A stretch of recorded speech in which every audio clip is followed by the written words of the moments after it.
Bonjour et bienvenue sur Lettres et Savoir. Aujourd'hui, nous allons apprendre une règle très importante en français, les articles définis et indéfinis.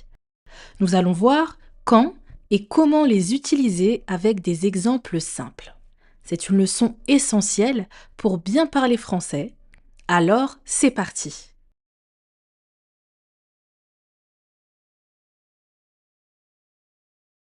Commençons par les articles définis.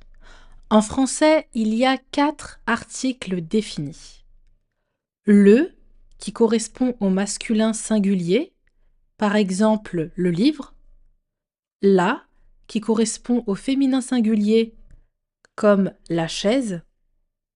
Le L', qui se place devant une voyelle, comme par exemple l'orange. Les, qui correspond au pluriel, par exemple les voitures. Maintenant, voyons quand utiliser un article défini. On utilise un article défini pour parler d'un objet précis. Par exemple, ferme la porte. Si je dis ferme la porte, c'est une porte précise. L'article défini qui est utilisé dans cette phrase, qui est la, sert à parler d'une chose précise. C'est la porte, on sait de quelle porte il s'agit. Regarde la maison là-bas. Dans la phrase regarde la maison, ici on utilise la parce qu'on parle d'une maison spécifique que l'on peut voir. On parle ici d'une chose précise, la maison, on sait de quelle maison il s'agit. Mais on utilise aussi les articles définis pour parler de choses en général. Par exemple, les Français adorent le pain. Ou encore, les enfants aiment les bonbons.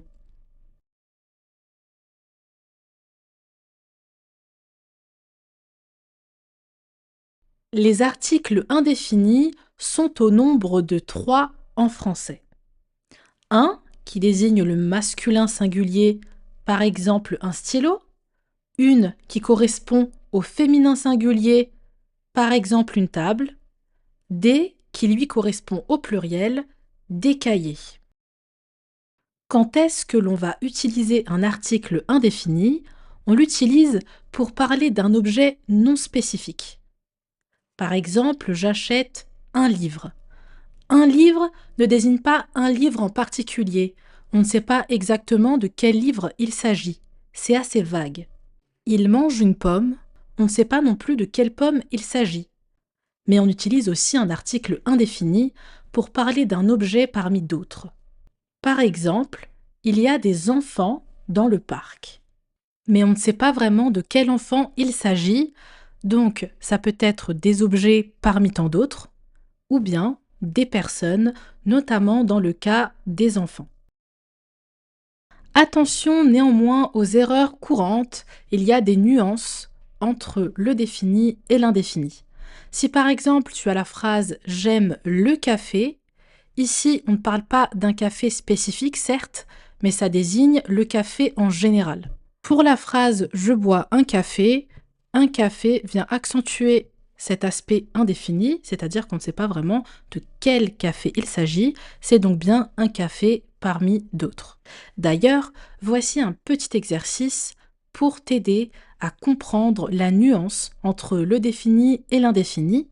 Tu as 2 phrases, à toi de compléter soit par un article défini, soit par un article défini, les emplacements vides.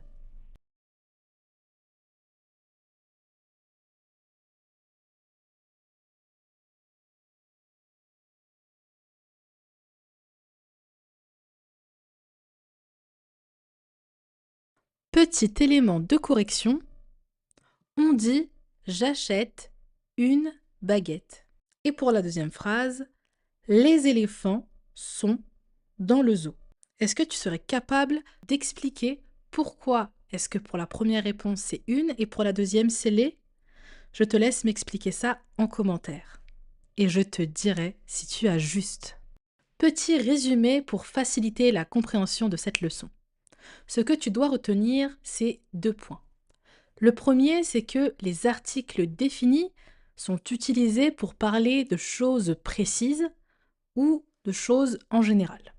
Les articles indéfinis, quant à eux, sont utilisés pour parler de quelque chose qui n'est pas précis ou de quelque chose parmi d'autres. Le cours est terminé, maintenant tu connais les articles définis et indéfinis et tu sais quand les utiliser. Essaye d'écrire une phrase avec un article défini et un article indéfini en commentaire. Abonne-toi pour plus de cours de français et moi je te dis à très bientôt.